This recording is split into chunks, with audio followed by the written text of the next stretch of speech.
Good evening and welcome to Tucker Carlson Tonight. Kanye West, now known as Ye, is one of the best-selling musical artists in the world. He has also in recent years become a celebrated and very highly paid fashion designer.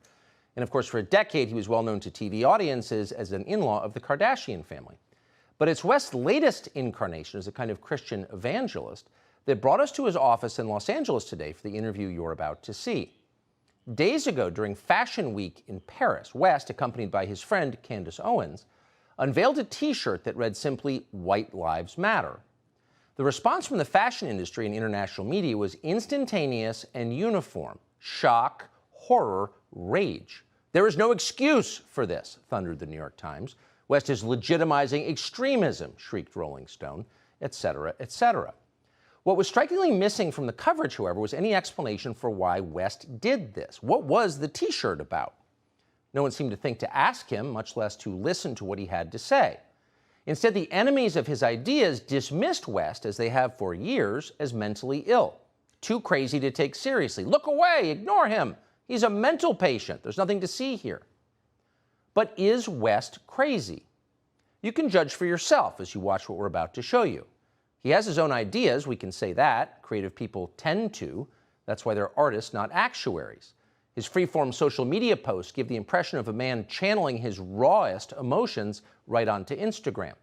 The effect can be jarring, and is often used as ammunition against him in the battle for influence over the minds of America's young people, and that battle is intense. But crazy? That was not our conclusion. In fact, we've rarely heard a man speak so honestly and so movingly about what he believes. But again, you can judge for yourself. Here it is.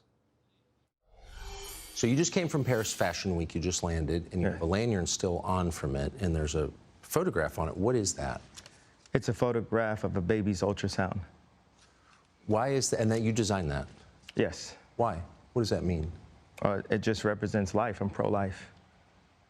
Boy, so you wear it on a badge. What kind of response do you get? And good, amen, I agree. I don't care about people's responses. I care about the fact that there's more black babies being aborted than born in New York City at this point. That 50% of black death in America is abortion. So I really don't care about people's responses. I perform for an audience of one, and that's God. I'm starting to see why they want to make you be quiet. When did you start to feel this way? When did you start to realize this?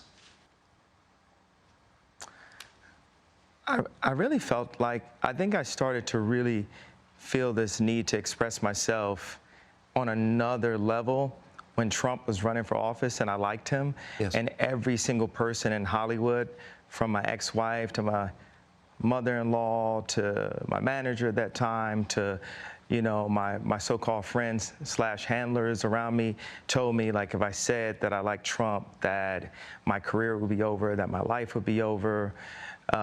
They said stuff like people get killed for wearing a hat like that. They threatened my life. They put my life. They basically said that I would be killed for wearing the hat. I had someone call me last night and said anybody wearing a White Lives Matter shirt is going to be greenlit, and that means that they're going to beat them up if they wear it. And I'm like, you know, okay, green light me then. You know, God builds warriors in a different way. I don't know if it's because of me being born in Atlanta and growing up on the south side of Chicago that, you know, he made me for such a time like this. It's like with David, you know, he tended to the sheep, but while he was out there, he had to fight all kinds of animals. So when it was time for Goliath to come, you thought because he was a sheep herder that he didn't have the skill set to take down Goliath. And the thing that I have is the position, I have my heart, but the number one thing is we have God on our side. And for the people, even if you don't believe in God, God believes in you. So you made reference to the White Lives Matter T-shirt, which you brought out at Paris Fashion Week. Yeah. Why did you do that, and what did it mean? You know, I do certain things from a feeling. I just channel the energy. It just feels right. It's using a gut instinct, a connection with God, and just brilliance. You know, like as if you asked like Tanya Harding how she did the triple flip or the triple spin, she was in so much practice that when it was time for her to skate in a competitive format, it just happened. Like it happened outside of practice. It happened in the real format, and that's what's happening. Is God is like preparing us for the real battles, and we are in a battle with the media. Like the majority of the media has a godless agenda, and the jokes in that work and this whole like, oh yeah, he's crazy and all these things, they don't work because the media has, you know, they've also watched travesties happen, just even specifically to me, and just watch it and act like it wasn't happening, and they stay quiet about it. What have they? I want to answer the white. Yeah. I feel like someone caught what I was saying, the comparison to Tanya Harding about the White Lives Matter. You know, my dad is an educated ex-Black Panther, and he put a text to me today. He said, "White Lives Matter, ha ha ha ha ha," and I said, I thought the shirt was a funny shirt. I thought the idea of me wearing it was funny, and I said, "Dad, what do you think it was funny?" He said, just a Black man stating the obvious. Yeah. And, you know, my dad doesn't listen to rap music, and he's like super educated. We opened up a water distribution center in the Dominican Republic together. He's like the original Steve Jobs, but he was getting blocked every which way with all of his ideas, and he didn't have an endless bank account, and he didn't have an Instagram.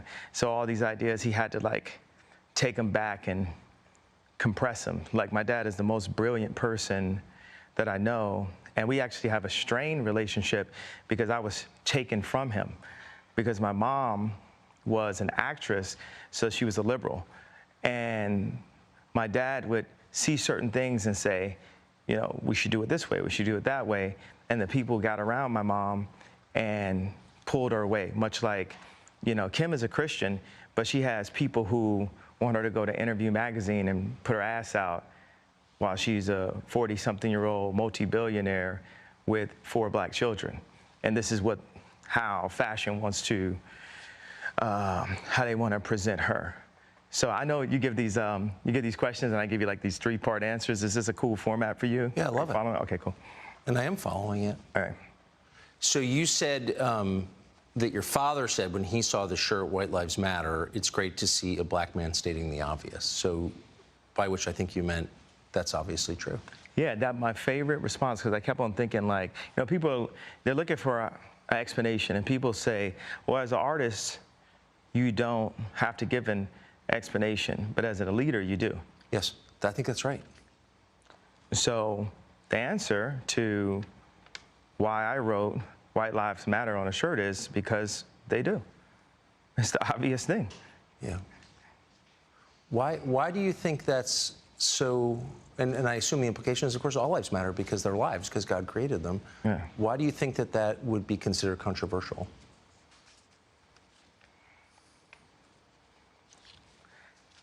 Because the same people that have stripped us of our identity and labeled us as a color have told us what it means to be Black and the vernacular that we're supposed to have. My dad grew up as a military brat, and his family moved around, but they were based mostly in Delaware. And at the time, if they weren't the only Black family, they were one of the few. And he would be discriminated against because he was Black. So by the time he got into college, he would be discriminated against. He went to a Black college, he would be discriminated against because they said he talked too white. Yes. And then he played the kick drum in the band. So when he would go to the club and the music was playing, where would he clap his hands? Where the kick drum is. Yeah. So it's the opposite of where everyone else was clapping their hands. And this is the most elegant and tasteful person that I know. And when my mom, when the school suggested, like the herding systems, because what they do is take the black community and they separate us, and they separate the families, and the educated, they push this, need for higher education, and us as blacks, we discriminate against each other and say, well, I got my PhD and you don't have your PhD, so I'm better than you. And so my mom, she had a PhD, and she was influenced to move to the south side of Chicago and take this job at Chicago State University. And she told my dad, if you come for us, you'll never see him again. Because, the media ridiculed me for getting the house next door to Kim to see my children. And they even said that I was stalking her and her new boyfriend because I bought the house next door to see my children. And that's how I knew that my mom had said that to him. I said, Dad, they moved us to one of the most agreed upon to be one of the most dangerous places in the world. It's almost like they tried to kill me or something. I said, Dad, why'd you never come to get us? And that's when he told me that she was told that. There's so many things that are put in Kim's head. They bring influencers, like no one ever knew where Corey Gamble came from. No one in the fashion world knows where Gabby came from. These people were practically made in a laboratory, in my opinion. And one of the things that they're really good at doing is being nice and being likable. And what they do is, for people that have some form of influence, whether it's an educated black woman like my mother that became the head of the English department at Chicago State University, or whether it's the most influential white woman on the planet, being my ex-wife, they have people that are around them at all times telling them what to be afraid of. It's like not what to do or say specifically, it's what to be afraid of. And if you have a person that isn't afraid of them, like a Russell Brand or Candace Owens, right. It's not that we have to agree with this, but they're not afraid. They're not afraid to state what their opinion is. Yes. No one is God, and everyone has an opinion. So a conversation like this is a window into a world that you don't see. So if you're familiar with West from the media, you think of him as an individual man. What you don't think about is that he is at the center of a battle, and people like him are at the center of a battle to get a message out. Mouthed by the lips of influencers like him and so many others, that extends a storyline on behalf of, well, in this case, the status quo. So there are a lot of people vying to make certain that people like him say the right things, and the consequences for not doing that are very severe. So for him to come out and say all lives matter, obviously, is a huge threat to a lot of people. Who are those people exactly? Well, we asked him, and he told us. That's next. Subscribe to the Fox News YouTube channel to catch our nightly opens, stories that are changing the world and changing your life. From Tucker Carlson Tonight.